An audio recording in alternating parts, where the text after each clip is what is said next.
Bismillahirrahmanirrahim. Assalamualaikum warahmatullahi wabarakatuh.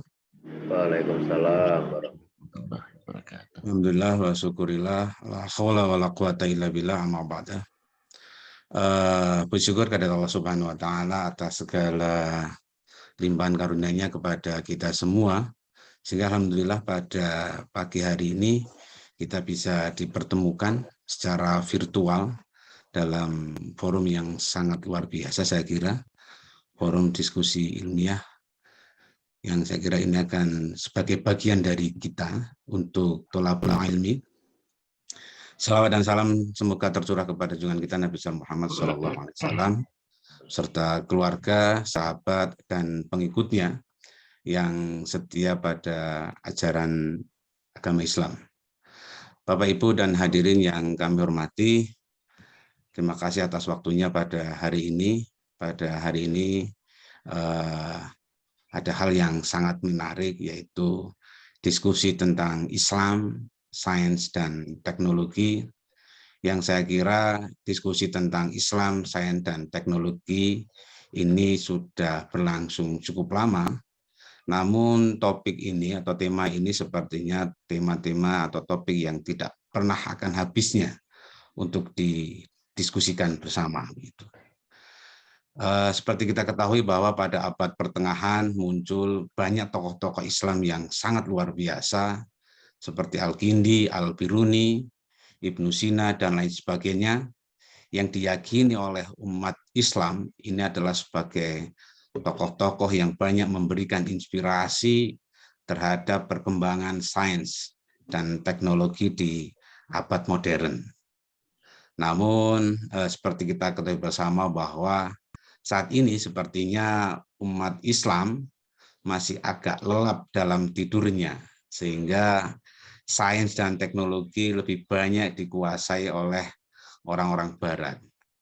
Saya kira umat Islam sudah seharusnya saat ini untuk bangun dari kelepan tidurnya untuk kembali melihat sains dan teknologi menjadi hal yang sangat penting untuk membangun peradaban yang lebih baik sesuai dengan ajaran agama kita. Untuk itu pada pagi hari ini kita akan berdiskusi tentang Islam, sains, dan teknologi yang nanti akan disampaikan oleh Profesor Yanto untuk memantik diskusi kita pada pagi hari ini, untuk memaparkan materinya kurang lebih 30-40 menit ke depan, yang kemudian nanti kita lanjutkan untuk berdiskusi. Saya kira tidak perlu saya untuk berpanjang lebar untuk memberikan pengantar diskusi pada pagi hari ini. Untuk itu waktu sepenuhnya saya serahkan kepada Prof. Rianto untuk memaparkan diskusinya dengan tema Islam, Sains, dan Teknologi. Monggo Prof. Rianto.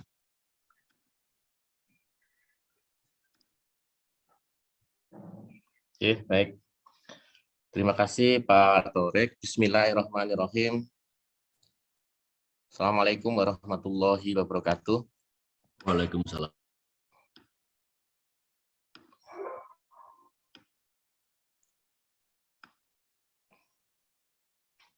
Bismillahirrahmanirrahim.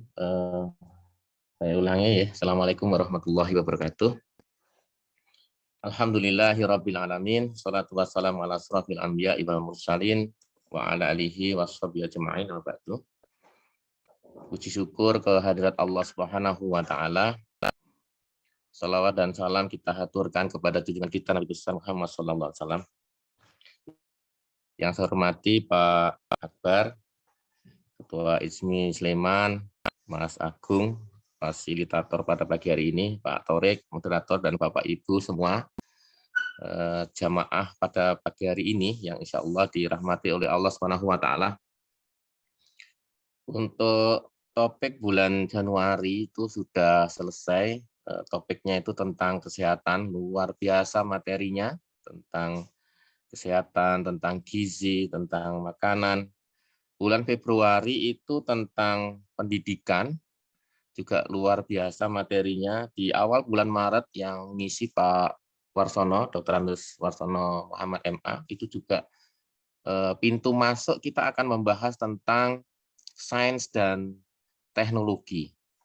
Tadi sudah disampaikan oleh Pak Torik sebagai pengantar. Ya, Bapak Ibu, ini kita semua mungkin paham yang ada di sini, di Zoom ini, dan Bapak Ibu semua pemirsa yang ada di rumah mendengar, bahwa Islam dengan sains dan teknologi itu tidak dapat dipisahkan.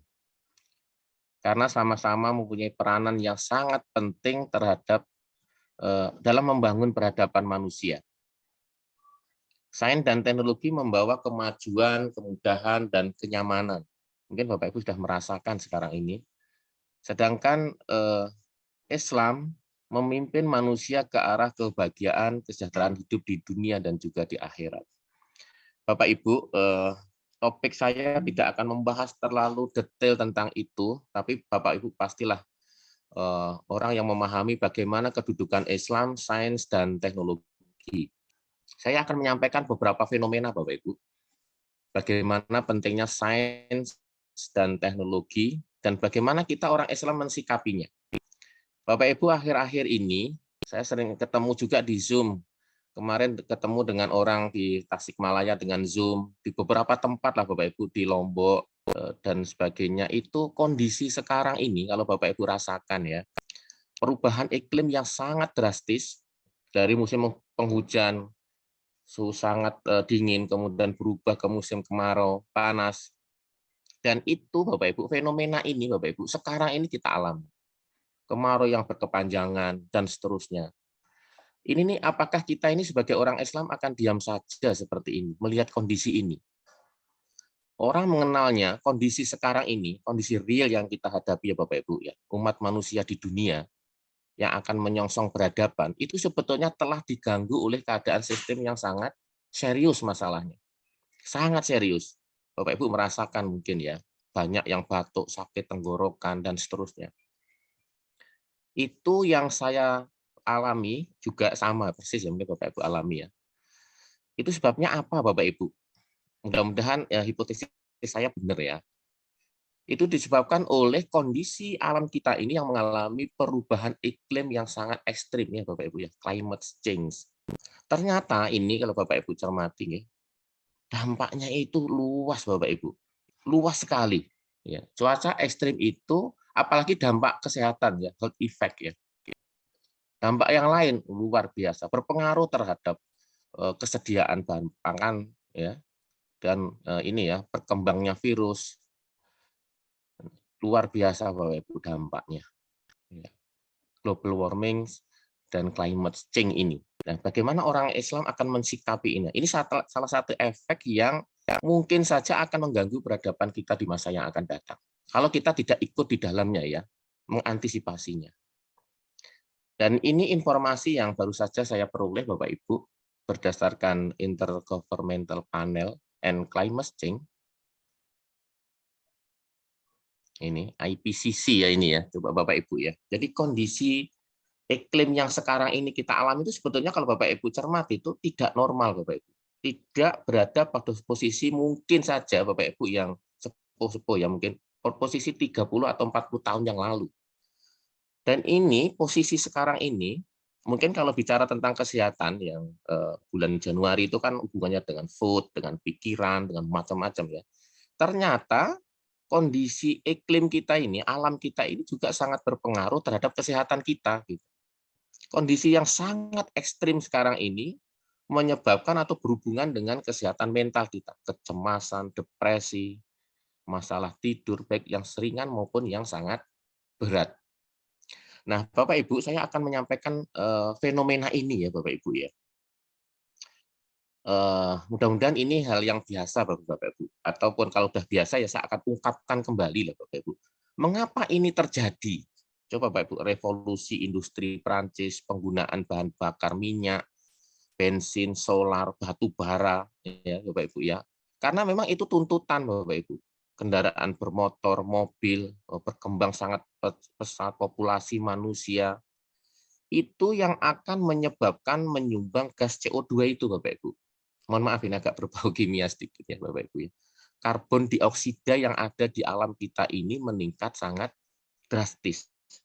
Nah ini nih, kondisi ini nih CO2 yang ada di alam meningkat sangat drastis, kemudian dia terus saja berada pada lapisan-lapisan atmosfer.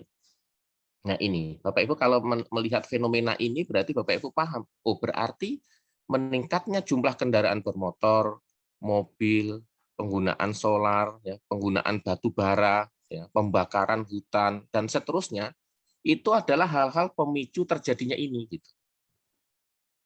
Tetapi ini tidak bisa dipungkiri karena ini peradaban akan terus berkembang. Gitu. Akan terus berkembang. Makanya nanti kita akan lihat bagaimana peran kita ini, terutama peran sains dan teknologi menjaga bumi kita ini. Gitu. Nah itu, tadi gas metan. Gitu. Gas metan itu biasanya Bapak Ibu diperoleh dari sampah itu loh Bapak Ibu. Sampah yang tidak diolah, itu kalau Bapak Ibu timbun terus, di landfill terus, menerus, maka di dalamnya akan terjadi proses, ya. Ada bakteri metanase itu akan menghasilkan gas metan. Gas metan itu walaupun kecil, sumbangannya terhadap global warming dan climate change itu juga cukup ini, Bapak Ibu. Maka perhatian kita terhadap pengolahan sampah rumah tangga, seperti di Jogja saja lah Bapak Ibu. Mungkin peran ISMI mungkin bagus juga ya Bapak Ibu ya. Bagaimana dia mengurangi dampak daripada climate change tadi yang kita rasakan lah dampaknya Bapak Ibu ya. Dan ini juga nggak bisa dipungkiri Bapak Ibu, pertambahan seperti ini ya di Indonesia ya, market dari sepeda motor itu meningkat sangat drastis. Dan itu realitasnya memang begini gitu. Makanya kan banyak sekali sekarang sudah sains dan teknologi menangkap ini, bagaimana ini menguranginya, maka kita harus berubah dia dari bahan bakar minyak ke listrik kan begitu ya Bapak Ibu ya. Nah itu tuh untuk mengubah peradaban ya seperti itu ya Bapak Ibu ya. Kita terus selalu melakukan inovasi ya Bapak Ibu ya. Seperti ini Bapak Ibu perkembangannya ya. Polusi udara. Nah, ini agak chemical sedikit Bapak Ibu saya sampaikan ya. Jadi ketika Bapak Ibu itu membakar, kalau sepeda motor itu kan sekarang kebanyakan ya, hampir 95% itu masih menggunakan bahan bakar ya Bapak Ibu ya. Masih menggunakan bensin ya kan, solar ya kan. Nah, itu tidak bisa dipungkiri pasti akan menghasilkan gas CO2. Bahkan sangat dominan ya Bapak Ibu ya. Sangat dominan. Kalau Bapak Ibu naik mobil itu maka sadar bahwa Bapak Ibu itu menyumbang gas CO2 dan dia menyebabkan climate change tadi. Menyebabkan perubahan iklim yang sangat ekstrim itu. Karena memang reaksi kimia pasti seperti itu. Nah ini Bapak Ibu coba ya. Mohon maaf ini kayak sekolah lagi di SMA. Jadi kalau bensin, solar, Bapak Ibu, gas LPG itu Bapak Ibu pakai gunakan sekarang, maka dia pasti akan menghasilkan gas CO2 dan energi yang Bapak Ibu manfaatkan. Bapak Ibu bisa hitung-hitungan itu. Bahkan ketika Bapak Ibu membakar 1 liter bensin ya kan akan menghasilkan 2,17 kg gas CO2. Nah, coba bayangkan ya Bapak Ibu, berarti kalau Bapak Ibu beli 1 liter pagi berangkat berapa kilo, maka yang dilepaskan oleh kendaraan bermotor kita itu sebanyak itu. Dan CO2 ini Bapak Ibu secara kimia itu kan stabil sekali ya Bapak Ibu ya. Dia terus pergi ke lapisan-lapisan yang ini ya, lapisan atmosfer ya Bapak Ibu ya. Dan dampaknya apa Bapak Ibu? Jadi begini, secara umum ya Bapak Ibu ya, penggunaan fosil ya, bahan bakar itu akan menyebabnya naiknya suhu bumi. Ya, terus saja coba Bapak Ibu lihat ya perkembangannya ya. 1860 semua data menyatakan demikian. Di tahun 2020 ya, sampai terus ini suhu bumi akan meningkat. Apa dampaknya suhu bumi akan meningkat? Ya tadi itu, terjadinya climate change atau perubahan iklim. Ya, gitu ya Bapak Ibu ya. Nah, baik Bapak Ibu. Mungkin ini fenomena ini Bapak Ibu sudah sering baca lah. Mungkin ya, atau Bapak Ibu. Sebetulnya apa yang terjadi karena ulah manusia tadi, perkembangan peradaban yang membawa impact yang luar biasa terhadap bumi kita ini, stabilitas bumi kita yang kita tempati ya Bapak Ibu ya. Jadi kalau bumi kita ini dilingkupi oleh gas-gas tadi itu Bapak Ibu, gas-gas yang dihasilkan oleh kendaraan bermotor, oleh mobil, pembakaran batu bara, penggunaan fuel lah Bapak Ibu ya. maka dia akan menghasilkan gas CO2, gas metan itu yang melingkupi bumi kita tadi gitu. Melingkupi bumi kita tadi sehingga ketika matahari itu dengan energi yang sangat tinggi, energi radiasinya, dia itu seolah-olah kayak tertrap itu loh Bapak Ibu, terperangkap itu. Ya, sehingga hal inilah yang menyebabkan suhu bumi kita meningkat, global warming ya. Pemanasan global akan memberikan efek kepada climate change, perubahan iklim, dan itulah yang disampaikan di dalam Al-Quran. Yas'alunaka 'anis sa'ati ayyana mursaha qul innama ilmuha inda rabbi. Jadi walaupun ini prediksi ini ketika mereka menanyakan kepadamu Muhammad tentang kiamat, kapan terjadi? Katakanlah sesungguhnya pengetahuan tentang kiamat itu ada pada Tuhanku. Tidak ada seorang pun yang dapat menjelaskan waktu terjadinya selain Dia. Tetapi Bapak Ibu, dengan melihat kondisi ini, jika terus-menerus tadi dilakukan aktivitas tadi, ya, aktivitas manusia, penggunaan bahan bakar macam-macam, terus saja itu dilakukan, Bapak Ibu bisa bayangkan itu tadi, ya, terus menumpuk di situ, karena gas CO2, gas metan ini stabil ya Bapak Ibu di dalam lapisan itu ya, stabil sekali. Nah itulah yang menyebabkan pemanasan global, climate change, dan kehancuran bumi kita ini. Tetapi kondisi ini memang susah untuk ditebak kapan itu akan hancur. Itu ya Bapak Ibu. Makanya kiamat itu tidak ada yang tahu, yang tahu hanya Allah Subhanahu wa taala ya Bapak Ibu. Dan coba Bapak Ibu lihat, ada hadisnya mengatakan begini Bapak Ibu. Dari Abu Hurairah radhiyallahu anhu bahwasannya Rasulullah SAW bersabda, pada hari kiamat manusia berkeringat hingga keringat mereka di bumi setinggi 70 hasta dan menenggelamkan mereka hingga telinga. Hadisnya sahih insya Allah Bapak Ibu. Coba Bapak Ibu cermati fenomena ini dengan manusia berkeringat dan tenggelam sampai ke telinga. Kalau di sini setinggi 70 hasta. Kalau Bapak Ibu searching di berbagai sumber, itu matahari itu sebetulnya tidak mendekat ke bumi Bapak Ibu. Tetapi fenomena naiknya suhu bumi yang terus-menerus seperti ini, maka fenomena kiamat itu pasti akan terjadi Bapak Ibu. Oleh siapa? Oleh umat manusia sendiri Bapak Ibu.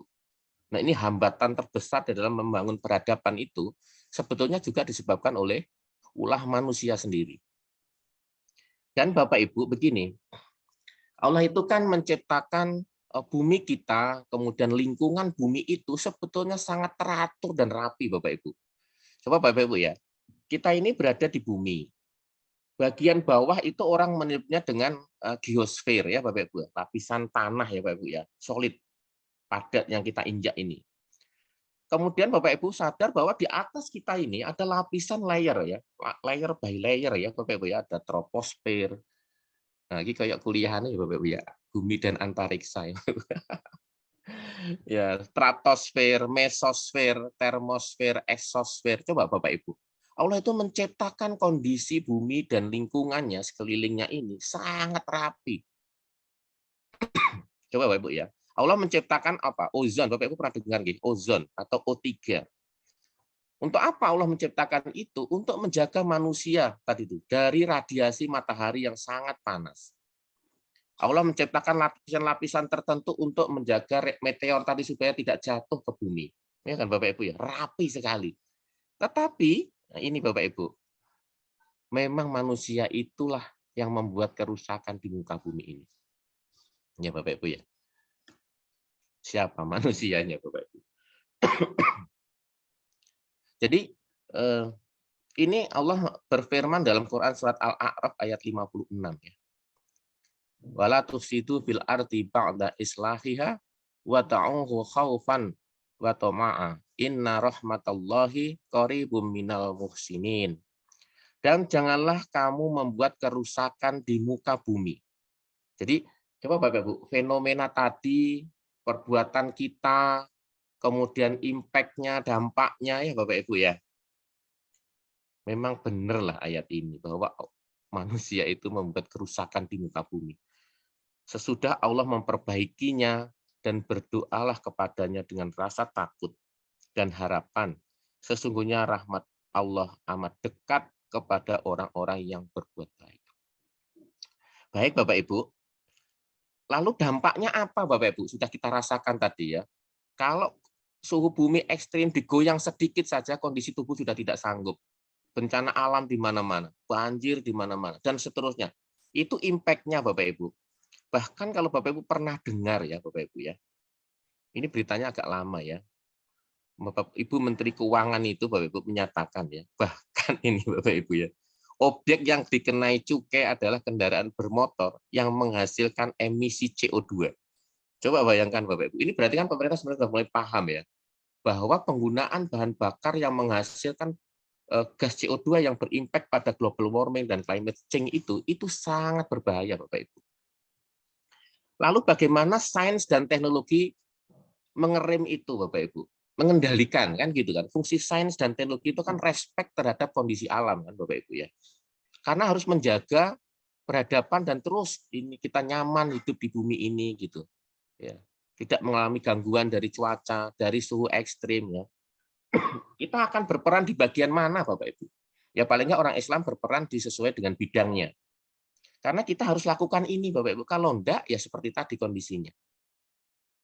Bisa penggunaan energi matahari, bisa penggunaan energi angin. Pokoknya yang tidak menggunakan fuel Bapak Ibu. Ya. Menggantikan semuanya beralih kepada energi listrik. Walaupun listrik itu nanti sumbernya adalah batu bara juga. Nah ini yang jadi masalah ya Bapak Ibu ya. Mungkin topik-topik berikutnya kita mungkin akan isi juga senteks yang berhubungan dengan energi terbarukan. Kalau Pak Akbar setuju dan Bapak Ibu setuju. Karena itu adalah energi-energi yang mampu menyelamatkan bumi kita, Bapak Ibu. Hibrid ya, fuel cell, energi listrik ya. Penggunaan energi, kalau Bapak Ibu lihat sekarang, respon terhadap penggunaan energi, penggunaan bahan bakar, maka orang-orang sudah beralih loh Bapak Ibu. Beralih ke energi matahari. Ya kan Bapak Ibu ya, yang gratis itu, yang green energi itu, ya kan Bapak Ibu, tidak menghasilkan gas CO2, tidak menghasilkan gas pencemar yang tadi itu, menyebabkan climate change. Allah juga menyediakan kalau di Indonesia itu energi angin ya, energi bayu. Di beberapa tempat itu sudah diterapkan juga. Nah, ini harus masif dilakukan Bapak Ibu untuk mengurangi penggunaan bahan bakar minyak tadi, menjaga hutan, menanam pohon. Karena hutan, pohon ini Bapak Ibu secara kimia dia akan menyerap gas CO2 ya Bapak Ibu ya. Akan menyerap gas CO2. Nah, ini Bapak Ibu. Ini salah satu usaha atau peran sains dan teknologi di dalam mengurangi dampak tadi itu. Pemasangan panel surya di rumah, di gedung-gedung instansi. Sekarang pemerintah saya kira sudah ini ya menggratiskan beberapa ini ya Bapak Ibu ya. Untuk pemasangan panel surya di beberapa instansi ya Bapak Ibu. Karena ini gratis energinya dan Indonesia itu bagus Bapak Ibu. Cahaya mataharinya itu sampai menyinari 6 sampai 7 jam setiap hari. Dan ini Bapak Ibu, menanam pohon itu mungkin yang paling mudah dilakukan Bapak Ibu untuk menyelamatkan bumi kita dari gas CO2 tadi. Karena gas CO2 itu akan diserap oleh tanaman ini melalui sinar matahari tadi, melalui proses namanya fotosintesis Bapak Ibu. Fotosintesis nanti akan menghasilkan makanan, umbi-umbian, buah-buahan yang itu dimanfaatkan oleh manusia. Jadi peran kita di mana? Kalau peran kita ini sebagai orang Islam, ya, apalagi yang menggeluti sains dan teknologi, pasti tergerak untuk mengembangkan energi terbarukan di Indonesia. Pasti ya Bapak Ibu ya. Karena itu tadi dia akan menggeser penggunaan bahan bakar ke non bahan bakar. Gitu ya Bapak Ibu. Ini jadi kalau di dalam hadis ini dikatakan siapa yang menegakkan atau menanam satu pohon lalu ia sabar menjaga dan merawatnya sampai berbuah, maka semua yang mendapat manfaat seperti dari buahnya menjadi sedekah baginya di sisi Allah SWT. Jadi ini mungkin yang paling gampang yang kita lakukan ya Bapak Ibu ya. Kalau tadi itu ya sepeda motor listrik, mobil listrik ya Bapak Ibu. Tapi orang saintek itu nggak berhenti sampai di situ loh Bapak Ibu. Riset-risetnya. Perkembangannya sekarang ini Bapak Ibu. Oke lah, boleh juga orang masih menggunakan kendaraan dengan menggunakan bensin, tetapi pastikan dia knalpotnya tidak akan keluar gas itu. Wah, itu juga ada Bapak Ibu. Jadi orang itu kan sains itu kan terus berpikir untuk menciptakan bumi kita ini yang aman ya, yang nyaman untuk ditempati. Itu ya Bapak Ibu. Oke Bapak Ibu. Tadi satu fenomena ya Bapak Ibu ya. Mungkin mudah-mudahan Bapak Ibu berpikir lah. Oh, kayak begini ya kondisi kita ya. Atau Bapak Ibu baru sadar, oh, bumi kita itu ternyata goyang ya sekarang ya. Iklim kita itu berubah ya sekarang ya. Tidak seperti dulu Bapak Ibu. Kalau Bapak Ibu mungkin ya umur-umur sekarang 50, waktu kecil itu teratur sekali Bapak Ibu kapan musim kemarau, kapan musim hujan, pas-pas gitu. Sekarang ini kalau kemarau berkepanjangan, kalau hujan sangat ekstrim ya Bapak Ibu ya. Mudah-mudahan Bapak Ibu satu hipotesis yang saya sampaikan itu karena ulah manusia Bapak Ibu. Tapi dengan saintek maka kita akan berbuat sesuatu sebisa mungkin ya Bapak Ibu. Baik Bapak Ibu, saya akan menyampaikan beberapa fenomena Bapak Ibu yang mengubah peradaban kita. Kalau Bapak Ibu cermati ya yang ada di gambar ini, sebetulnya gambar ini sudah banyak beredar mungkin sudah 10 mungkin 15 tahun yang lalu lah. Sampai detik ini Bapak Ibu, masalah-masalah seperti ini tidak selesai. Bapak Ibu melihat apa di dalam gambar ini? Ini sungai di satu tempat Bapak Ibu, bukan dicat Bapak Ibu. Tapi ini adalah limbah batik yang dibuang ke sungai. Warnanya menjadi ungu dan berubah setiap saat ini Bapak Ibu. Kalau pagi hijau, berubah menjadi kuning, berubah menjadi merah. Coba Bapak Ibu ya. Kalau kayak begini ini, Bapak Ibu lihat itu, peradaban yang seperti apa ini? Nah, gitu Bapak Ibu. Ini fenomena loh ini. Di Jogja, di Sleman, ya kan Bapak Ibu ya. Di tempat-tempat kita lah. Di Sleman kalau Bapak Ibu datang ke satu tempat begitu, pengrajin batik, di UKM itu, Bapak Ibu tanya saja, limbahnya dibuang kemana Ibu? Itu di belakang rumah. Ibu taruh di mana? Itu tak buang aja ke situ. Ini fenomena yang luar biasa Bapak Ibu. Coba Bapak Ibu pikir nanti, apakah sains dan teknologi itu benar-benar akan ini mengubah peradaban kita ya? Peradaban ke lebih negatif atau peradaban yang lebih positif. Maka semenjak orang mengenal zat warna sintetik Bapak Ibu, pembuatan batik menjadi lebih cepat, warna menjadi lebih mengkilat dan seterusnya. Tetapi kalau itu tidak didasari oleh tidak diikuti oleh hal lain, maka itu akan menyebabkan kerusakan lingkungan kita. Ya, Bapak Ibu ya, dampaknya lebih mengerikan ya Bapak Ibu ya. Sungai-sungai kita menjadi kotor, berubah warnanya, ikan nggak bisa hidup, bakteri mati, ekosistem mati ya Bapak Ibu ya. Ini luar biasa Bapak Ibu. Yang lebih mengerikan lagi Bapak Ibu tahu nggak Bapak Ibu? Limbah-limbah ini tidak tampak oleh mata kita, tetapi oleh para pengrajin itu langsung ditimbun ke dalam tanah Bapak Ibu. Wah, ini kejadian yang mengerikan Bapak Ibu. Coba bayangkan Bapak Ibu, mata kita tuh tidak melihat ini seperti fenomena ini, karena ini zat warnanya ditimbun ke dalam tanah. Coba bayangkan Bapak Ibu. Ketika penuh langsung diuruk. Ini seperti kiamat betul Bapak Ibu. Karena apa? Zat warna seperti ini kalau dalam tanah itu tidak bisa terurai oleh apapun. Mikrobanya mati, semua mati kan Bapak Ibu ya. Dan dia ini bisa merembas ke dalam air sumur Bapak Ibu. Karena itu maka sekarang di Sleman sudah banyak gatal-gatal, kanker kulit ya Bapak Ibu ya. Karena memang zat warna seperti ini sangat stabil Bapak Ibu. Nah, fenomena-fenomena seperti inilah Bapak Ibu yang perlu perhatian kita. Di satu sisi kita ingin menjaga batik itu sebagai heritage ya Bapak Ibu ya. Memberikan peluang pekerjaan yang sangat tinggi sebagai ciri khas kota Jogja, Solo, dan Pekalongan. Tetapi di satu sisi yang perlu sentuhan sains dan teknologi Bapak Ibu. Oke. Apa yang harus kita buat Bapak Ibu? Seperti ini. Coba Bapak Ibu pikirkan. Kalau global warming, climate change, Bapak Ibu bisa menyumbang dengan menanam pohon ya Bapak Ibu ya. Atau berkuda mungkin ya. Maka Rasulullah itu menganjurkan berkuda. Iya kan? Itu kan tidak menghasilkan gas CO2. Walaupun kudanya itu sebetulnya menghasilkan gas CO2 ya Bapak Ibu ketika bernafas ya. Nah, baik Bapak Ibu. Kita sebagai orang-orang yang mungkin bergerak di bidang saintek melihat fenomena ini. Tadi yang fenomena yang mengerikan tadi Bapak Ibu, saya sering jumpai Bapak Ibu. Dia menggali tanah. Coba Bapak Ibu, menggali tanah untuk membuang ini. Mungkin lebih terhormat, agak terhormat ini Bapak Ibu ya, kelihatan warna merah. Tetapi kalau ditimbun dalam tanah, Wah, itu kejadiannya seperti love kanal tragedi, Bapak Ibu. Luar biasa, mengerikan. Karena anak cucu kita besok ketika diwarisi tanah itu, dia akan membangun rumah di atasnya, kemudian ngebor ke bawah untuk mencari air, ya kan Bapak Ibu ya. Yang keluar apa Bapak Ibu? Warnanya merah airnya Bapak Ibu. Karena di dalamnya tadi itu ada zat warna yang tidak bisa terurai. Mikrobanya mati, dia keracunan karena sifatnya toksit Bapak Ibu, racun. Nah, gitu Bapak Ibu. Kita pastilah juga tidak tinggal diam lah Bapak Ibu, orang-orang sains ini dan teknologi untuk mengolah itu semua. Banyak cara. Tentu yang diperlukan masyarakat kita ini adalah cara yang mudah, yang murah. Karena memang sains itu begitu. Mengarahnya ke sesuatu yang mudah, yang murah, yang cepat ya Bapak Ibu ya. Yang langsung bisa diterapkan gitu. Terutama tim saya juga sudah banyak bergerak di sinilah Bapak Ibu. Bagaimana mengubah limbah tadi, warnanya seperti itu, berubah menjadi jernih, bisa dipakai kembali, dan seterusnya. Kita sudah banyak berbuat. Bahkan di satu daerah, Bapak Ibu, saya pernah pergi ke Pekalongan dengan Pak Torik itu, ada suatu usaha di situ yang sudah mulai dibawa ke ranah hukum, Bapak Ibu. Karena mencemari lingkungan yang sangat ekstrim tadi.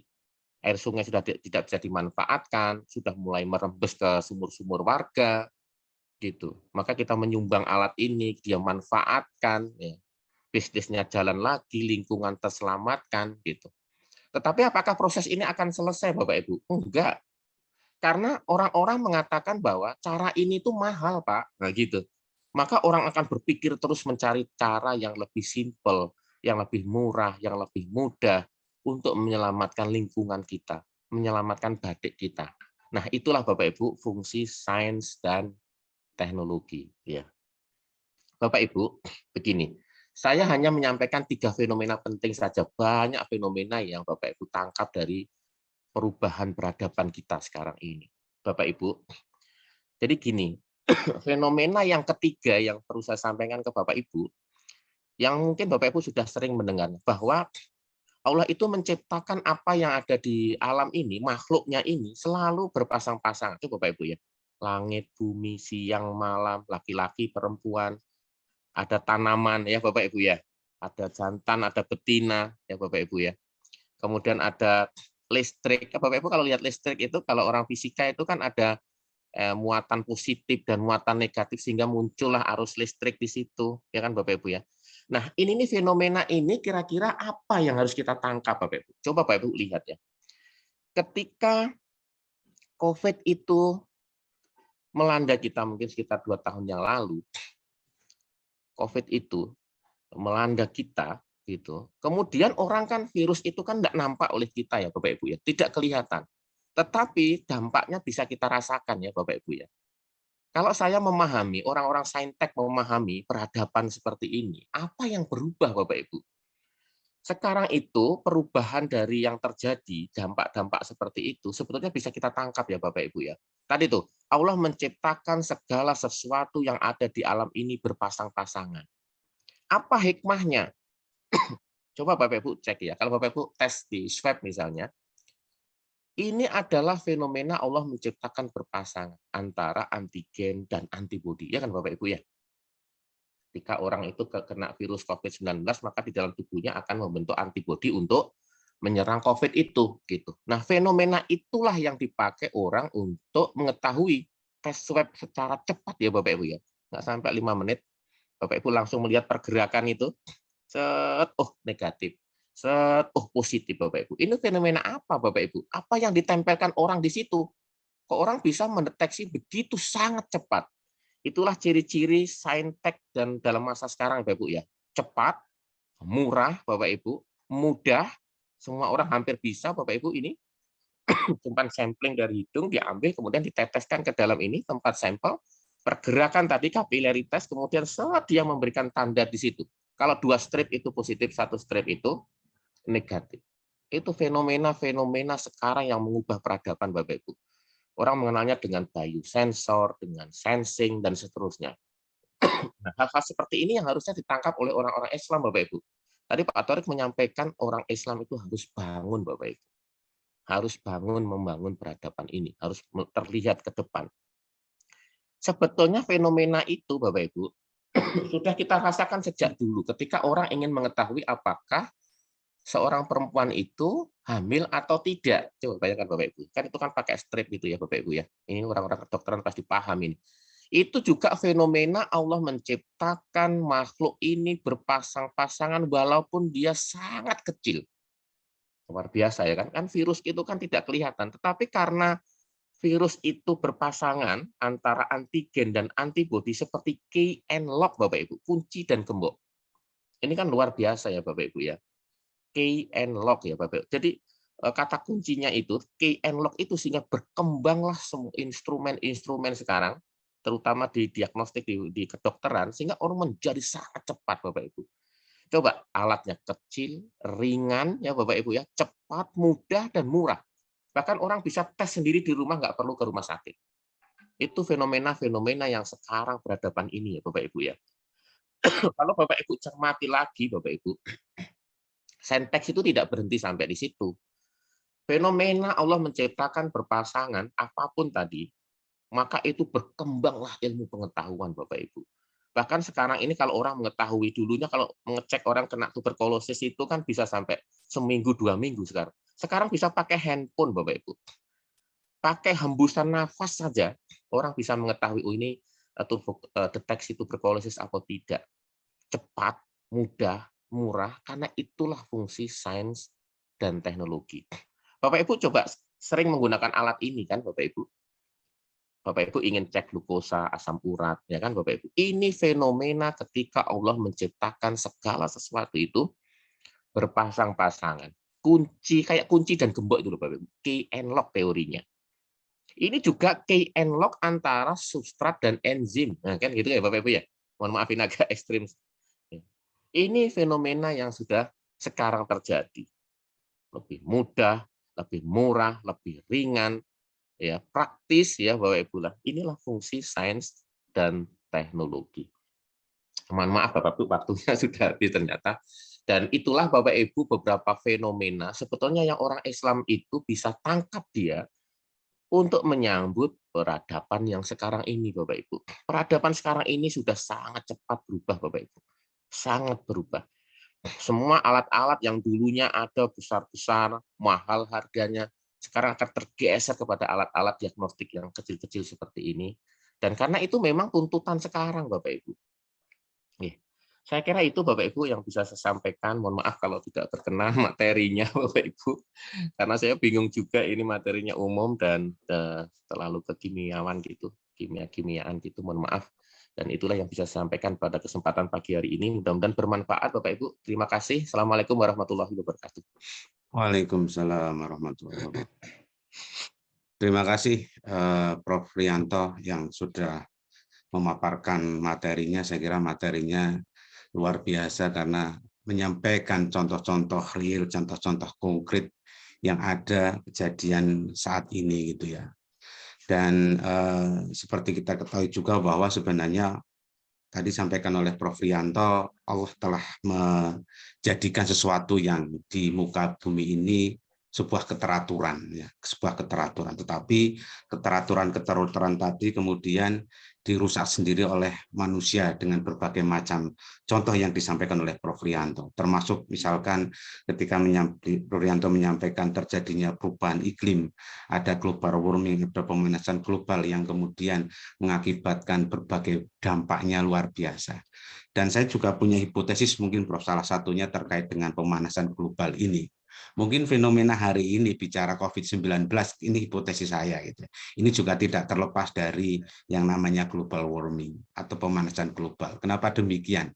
Bisa jadi bahwa dengan adanya pemanasan global, mikroorganisme, bakteri yang ada selama ini tidak pernah hidup, tetapi karena ada fenomena pemanasan global ini bisa jadi bakteri, mikroorganisme yang selama ini tidak hidup bisa hidup kembali. Kemungkinan itu juga bisa menyebabkan, dan ini ke depan juga bisa menjadi satu hal yang sangat menarik sepertinya untuk dikaji.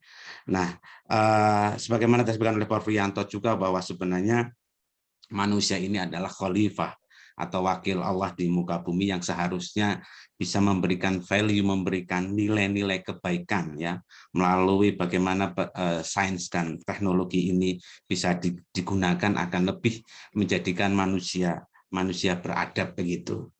Nah, oleh karena itu saya kira ini bisa menjadi pemicu, pemantik untuk diskusi kita pada hari ini bagaimana kemudian peran umat Islam ya dalam menghadapi problematika kondisi saat ini tadi disampaikan oleh Prof. Riyanto berbagai macam hal gitu ya, termasuk lingkungan dan apa yang terjadi hari ini juga tidak lepas dari ulah manusia. Dan saya kira posisi strategis seorang saintis Islam ini harus menjadi garda terdepan dalam hal membangun peradaban melalui sains dan teknologi. Untuk itu monggo Bapak Ibu sekalian dan jamaah sekalian yang hadir pada hari ini, saya kira ini luar biasa yang hadir sampai dengan ada 35 yang bisa hadir, mungkin bisa untuk memberikan tanggapan, pertanyaan, diskusi terkait apa yang disampaikan oleh Prof. Riyanto pada hari ini. Monggo Bapak Ibu kalau ada hal yang mau disampaikan mungkin terkait dengan apa yang disampaikan oleh Prof. Riyanto. Monggo Bapak Ibu sekalian. Bisa raise hand atau langsung menyampaikan ke Prof. Riyanto terkait dengan apa yang bisa dilakukan oleh umat Islam saat ini terkait dengan sains dan teknologi yang saya sampaikan di awal tadi. Sains dan teknologi hari ini memang lebih banyak dikuasai oleh orang-orang Barat, dan orang-orang Islam ternyata hari ini ternyata malah pada sibuk dan ribut dengan sendiri-sendirinya. Kita tahu kemarin beberapa waktu yang lalu di Amerika NASA sudah mempublish bahwa mereka sudah mampu mendaratkan ya pesawat luar angkasa bahkan akan mencapai di permukaan matahari begitu. Dan perkembangan sains dan teknologi berikutnya di Barat itu sudah menemukan untuk melakukan transplantasi ya jantung dari hewan yang selama ini kita kenal sebagai hewan yang diharamkan, babi misalkan, yang ditransplantasikan ke jantung manusia. Ini kan fenomena menarik berkaitan dengan perkembangan sains dan teknologi ini. Ini yang kadang ada ada benturan antara sains dan teknologi dengan Islam itu sendiri gitu. Nah, ini kan sepertinya hal-hal kayak gini ini juga menjadi hal yang menjadi perhatian kita semua. Apakah ada pemisahan antara sains dan teknologi? Di sisi lain ada teori-teori yang kemudian berkembang, sains misalkan tentang bumi datar dan seterusnya, yang kemudian itu digugat juga. Ya, ternyata orang Islam, ada sebagian umat Islam yang kemudian percaya sekali dengan sains tentang bumi datar ya. Dan padahal hal itu ya kalau menurut pembuktian sains itu sekarang bumi itu ternyata bulat dan seterusnya. Ini kan ada semacam sekularisasi antara sains dan agama seperti itu. Tapi tadi Prof. Riyanto sudah menyampaikan bahwa ternyata tidak bisa dipisahkan antara sains dan Islam. Monggo, ini sebenarnya ada yang raise hand, Prof. Ini ada Pak Ragil Satria Wicaksana. Yang pertama, kemudian yang kedua Pak Budi Ono Santoso. Monggo Pak Ragil Satria Wicaksana terlebih dahulu. Kami persilahkan Pak Ragil. Baik Pak Thorikul, matur nuwun sangat kesempatannya. Assalamualaikum warahmatullahi wabarakatuh. Waalaikumsalam. Pak Riyanto, luar biasa sekali tadi materi yang sudah disampaikan, dan ada beberapa hal yang saya jadi bertanya-tanya perihal ini nih Pak Riyanto. Fotosintesis itu apakah memang hanya bisa dilakukan dengan mekanisme alami, Pak? Artinya itu hanya bisa dilakukan oleh tumbuhan. Apakah hal ini tuh ada kemungkinan bisa difabrikasi menggunakan alat? Nah, misal saya berpikir tadi Pak tentang global warming yang dihasilkan dari penggunaan full ataupun fosil begitu ya. Misal nanti diciptakan satu instansi di mana ada skema fotosintesis itu bisa dibuat dari sebuah alat, kemudian ditempelkan di knalpot, berarti kan proses konversi udaranya jadi kayak semacam istilahnya kalau di AC itu kan juga ada yang bisa menyaring debu, ada yang bisa menyaring virus, dan saya kok kepikiran itu apakah ada peluang gitu Pak, peluang invensi itu untuk membuat satu skema fotosintesis buatan Tapi hasil akhirnya terminasinya juga sama-sama jadi oksigen. Dan itu ditempel di knalpot, Pak. Daripada kita sekarang kan, kalau lihat kepolisian sepertinya fokusnya ke desibel ya, ke polusi suara. Nah, sedangkan kalau ini polusi udara bisa dibuat dari knalpot itu dikonversi karena kita punya alat itu, apakah ada kemungkinan seperti itu, Pak Rianto? Terima kasih, Pak Rianto. Mudah-mudahan jadi diskusi. Ya, ini bagus ini. Malah Matur jadi nuwun Pak Ragil. Kita tampung dulu gitu, Prof Rianto. Ini yang kedua ada Pak Budiono Santoso. Monggo Pak Budiono Santoso, mungkin waktunya kami persilahkan. Monggo Pak Budiono. Terima kasih Prof Rianto. Assalamualaikum warahmatullahi wabarakatuh. Iya Pak Budi. Mohon maaf tadi agak telat saya. Satu hal yang mungkin perlu kita ingatkan dari sisi sains dan teknologi pada manusia adalah kita selalu menganggap bahwa kita ini makhluk yang paling kuat, paling pinter, dan dunia atau alam semesta itu hanya untuk kita. Kita lupa bahwa alam semesta itu tercipta untuk semua makhluk hidup. Pada antibiotik kita selalu, kalau ada kuman yang resisten, kita cari antibiotik yang baru, kita bombardir supaya kuman-kuman itu musnah. Sehingga kadang-kadang keseimbangan itu rusak oleh karena ulah kita dalam membasmi makhluk-makhluk hidup yang ada dalam alam semesta ini, ya makhluk-makhluk jasad organik tersebut. Sehingga mungkin salah satu pesan yang harus dikumandangkan lagi adalah alam semesta ini bukan hanya diperuntukkan bagi manusia, tapi juga bagi makhluk lain termasuk jasad-jasad organik yang tidak terlihat. Matur nuwun. Assalamualaikum warahmatullahi wabarakatuh. Waalaikumsalam. Terima kasih Pak Budiono. Monggo Prof Rianto, ini yang pertama dari Pak Ragil Wicaksono terkait dengan apakah fotosintesis bisa difabrikasi. Monggo Pak Ri. Baik, terima kasih Pak Torek, Pak Ragil. Jadi ini ide yang luar biasa ya. Bisa nggak sih kalau kita tanpa menanam itu kemudian terjadi ini ya, kayak dibuat model gitu ya. Saya nggak tahu itu Pak, bisa apa enggak. Yang jelas kalau CO2 kemudian ada sinar matahari, itu pun harus ada sinar mataharinya Pak ya. Kemudian ditangkap oleh tanaman, oleh tadi itu ada klorofil, macam-macam yang ada di zat hijau daun itu, kemudian dikonversi membentuk C6H12O6, itu karbohidrat. Toh. Nah itu tuh reaksi fotosintesis itu seperti itu. Sepertinya bisa Pak, apa yang tidak bisa di dunia ini ya, bisa pasti. Model itu bisa dibuat di lab mungkin. Cuman begini Pak, sekarang ini tren manusia selain mengubah tadi energi fuel menjadi energi listrik, penggunaan yang ramah lingkungan tadi, ada satu ini ya fenomena sekarang ini, orang itu menangkap CO2 tadi sebelum pergi ke lapisan atmosfer, Pak. Ditangkap, namanya CO2 capture ya, ditangkap dia dengan berbagai macam cara gitu, supaya dia tidak pergi ke atas. Nah itu. Kalau itu teknologi sudah ada, riset pun sudah banyak dilakukan. CO2 capture ya, itu bisa Pak, ditangkap begitu, bisa itu dilakukan. Mungkin itu yang lebih bisa dilakukan. Nah sekarang ini riset-riset di Saintek yang berhubungan dengan gas CO2 yang dikeluarkan oleh kendaraan bermotor, begitu.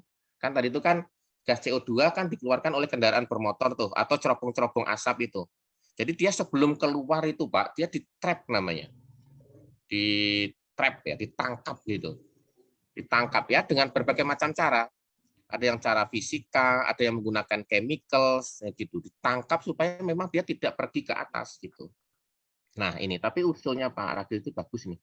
Membuat model fotosintesis tetapi tidak oleh tanaman kan. Kalau tanaman itu kan mungkin eksternal ya kondisinya ya. Begitu Pak Ragil jawaban saya. Tapi yang sekarang ngetren itu CO2 capture ya. Jadi ditangkap gitu. Benar. Ditangkap sehingga nanti ada yang ini Pak. Justru hasil penangkapan CO2 itu oleh para ahli saintek. Jadi CO2 itu kan sebetulnya bukan bahan kimia yang menakutkan sebetulnya Pak. Karena kalau dia berada di sekitar kita, CO2 itu kalau dia saya pernah beli gas CO2 Pak, itu harganya mahal. Sampai 1,5 jutaan itu satu tangki. Itu bagi kita bisa dikonversi menjadi bahan lain yang lebih bermanfaat. CO2 itu bisa diubah menjadi alkohol loh Pak. Jadi etanol kalau kita orang kimia. Nah, begitu itu. Jadi CO2 itu bisa, ya ini memang sainteknya begini nih, ketika orang masih menggunakan bensin, maka orang berpikir bagaimana dia akan mencegah untuk pergi ke atmosfer sehingga terjadi climate change tadi. Gitu. Tapi ini luar biasa, Pak Ragil, bener-bener lah tadi pikirannya tadi ya. Bisa nggak sih membuat fotosintesis, model fotosintesis gitu ya. Oke, berikutnya Pak Budi ini, bener Pak Budi ini, orang-orang itu begini, kadang-kadang orang-orang berbuat sesuatu itu tuh enggak mikir bahwa lingkungan kita ini bukan untuk kita sendiri, bukan untuk manusia. Di lingkungan itu misalnya begini, tadi saya sampaikan saya punya gambar, foto atau orang menimbun sesuatu begitu atau limbah tadilah, limbah batik ke lingkungan. Itu sebetulnya yang rugi ya, atau yang menggunakan alam ini sebenarnya bukan manusia saja. Bakteri, mikroba, jasad renik. Wah, itu tuh. Makanya sebetulnya kalau di dalam Islam itu rahmatan lil alamin itu sebetulnya rahmat seluruh alam. Alam itu siapa? Ya manusia, hewan, tanaman, tumbuh-tumbuhan, dan nah, tadi Pak Budi menyampaikan tadi ya, hal-hal yang tidak kelihatan oleh mata kita, Bapak Ibu.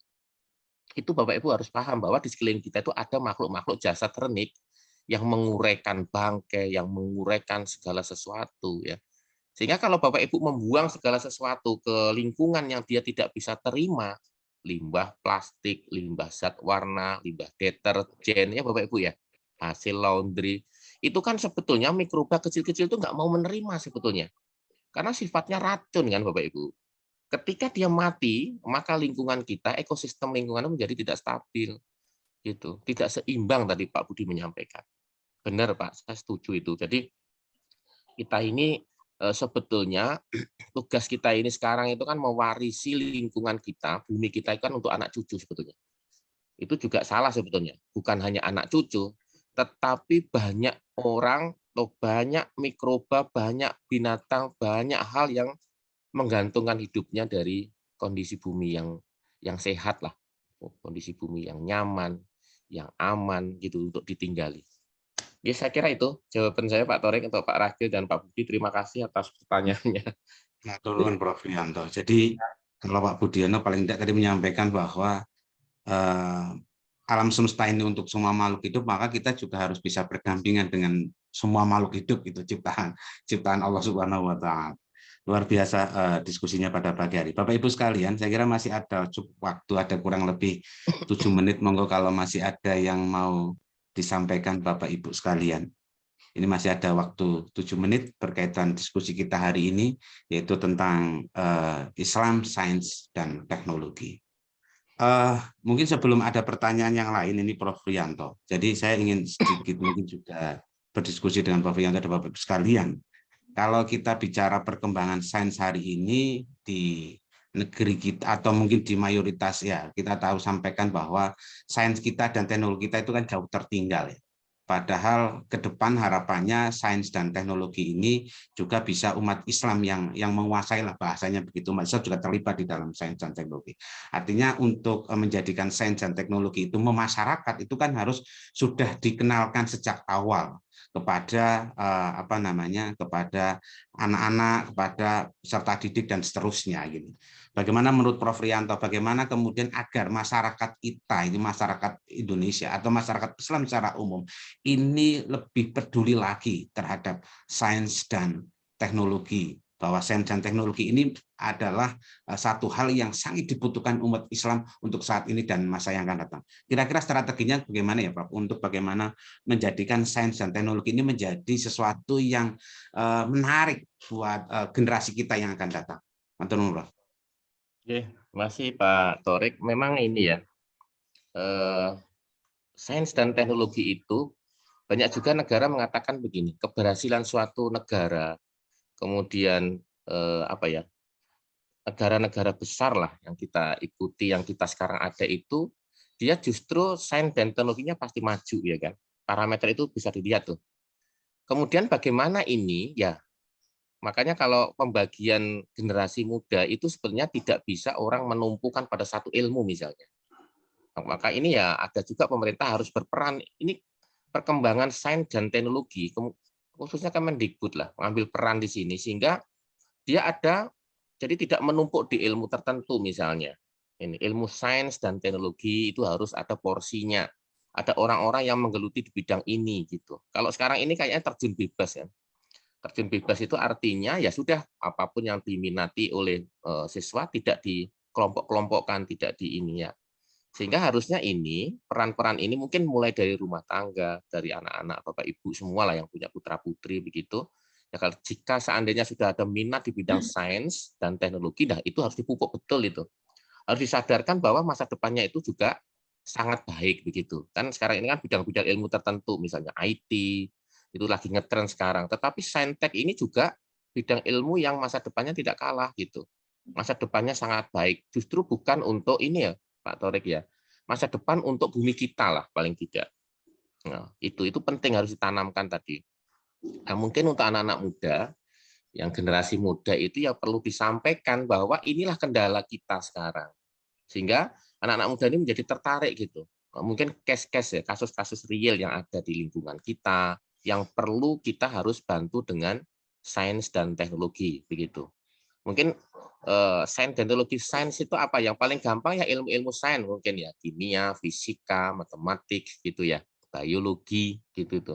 Ilmu-ilmu basics lah yang dia nanti akan mampu bergerak ke ilmu-ilmu yang ini ya terapan lah. Orang bilang teknik kimia, teknik fisika, teknik-teknik itu kan terapan ya, applied base lah.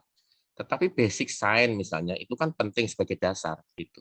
Ya kesannya itu susah, kesannya itu tidak menarik. Nah, inilah tantangannya sekarang supaya anak-anak muda kita ini suka pada ilmu-ilmu basic science, kemudian suka tantangan untuk melakukan perubahan gitu. Itu tuh penting saya kira untuk sekarang.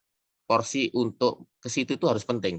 Pemerintah juga ambil bagian terhadap, jadi kalau generasi muda kita misalnya sekian juta, ya maka harus ada porsi yang mengambil bidang ini gitu. Itu sih saya kira Pak Torik. Pak Tonton, Prof. Rianto, saya kira memang penting ya ke depan bahwa sains dan teknologi ini menjadi bahasanya banyak memasyarakat gitu, menjadi satu daya tarik tersendiri buat masyarakat dan perannya semuanya punya peran itu baik itu pemerintah regulator, pemerintah atau mungkin masyarakat itu sendiri dalam hal untuk membangkitkan sains dan teknologi, termasuk mungkin kalau selama ini di pesantren hanya mengajarkan ilmu-ilmu agama, bisa jadi di pesantren juga mulai disentuh dengan tentang sains dan teknologi. Saya kira itu juga bagian dari upaya yang bisa dilakukan untuk bagaimana ke depan sains dan teknologi menjadi sesuatu yang diminati oleh generasi yang akan datang untuk membangun peradaban ini. Monggo Bapak Ibu, ini masih ada waktu 2 menit lagi. Kalau masih ada, kami persilakan. Kalau saya boleh izin Silakan. Pak Sarah. Nggih, monggo. Silakan ini. Ada ya Pak Torik? Mas Torik, Monggo. Oh, tak mau Ya. tak serahkan ke Pak Akbar ini tadi. Pak, siapa ini?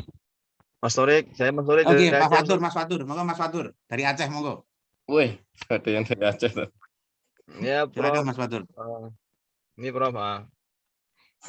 Fenomenanya kan sekarang itu Prof ya.